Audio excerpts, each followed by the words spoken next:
పండుగలంటే మనిషి 10 మందితో కలిసి ఆనందోత్సాహాలను నింపుకునేందుకు ఏర్పాటు చేసుకున్న పవిత్రమైన ఆరోగ్యప్రదమైన వేడుకలు. ఆడపిల్లలు ప్రధానంగా సంక్రాంతి సంబరాల్లో గొబ్బిమ్మలు పెట్టడం, రంగవల్లికలను తీర్చిదిద్దడమే కాదు, బొమ్మల కొలువులు పెట్టడం ఆనాదిగా వస్తున్న ఆచారం.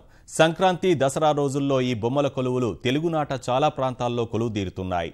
రండి చూసేద్దాం మరి. సంక్రాంతి వచ్చిందంటే ఒకప్పుడు దాదాపు అన్ని ఇళ్లల్లోనూ ఇలా వందల సంఖ్యలో బొమ్మలు ఒకచోట ఎంతో ముచ్చటైన రీతిలో అమర్చి ఉండేవి.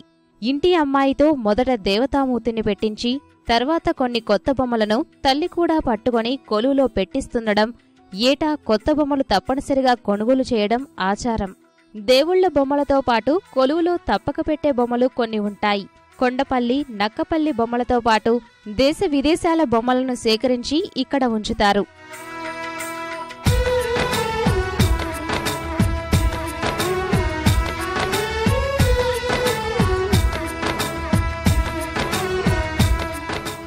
ఈ రోజుల్లో బొమ్మల కొలువులు పెట్టేవారు తగ్గినా అక్కడక్కడ అందమైన రీతిలో సంప్రదాయాన్ని కొంతమంది కొనసాగిస్తున్నారు.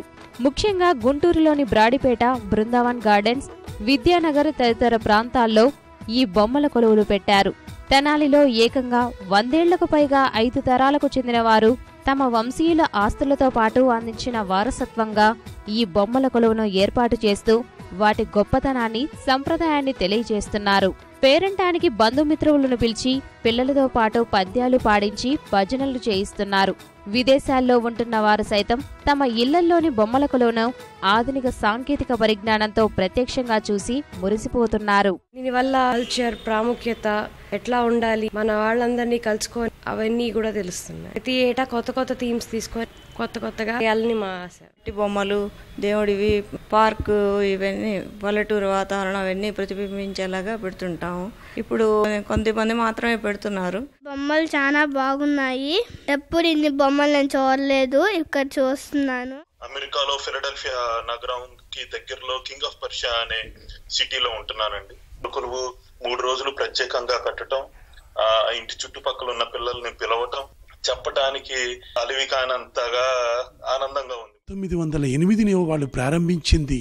ఇవాళ 2016 సంక్రాంతి రోజున కూడా ఇది నిరాటంకంగా 5వ తరంలో కూడా పెట్టగలుగుతున్నామంటే ఈ పెద్దలు ఇచ్చిన సంస్కారానికి ముందుగా వాళ్ళకి కృతజ్ఞతలు తెలియపరుచుకుంటున్నాం. బొమ్మల కొలువుల్లో తొలి పూజ వినాయకునికి చేసి ఆ తర్వాత గోదాదేవి మూర్తులను ఉంచి ఆరాధిస్తారు.